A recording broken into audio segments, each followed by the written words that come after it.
Hello guys, in this video I am going to show you how to change your password in the Sololearn application.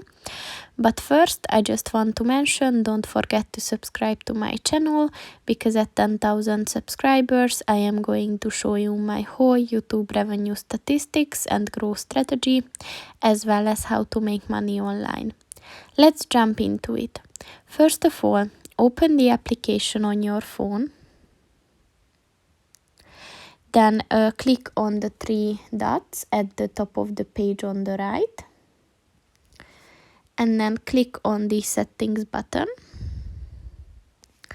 And at the account section, just click on the change password button. And just type in a new password. And then confirm that password.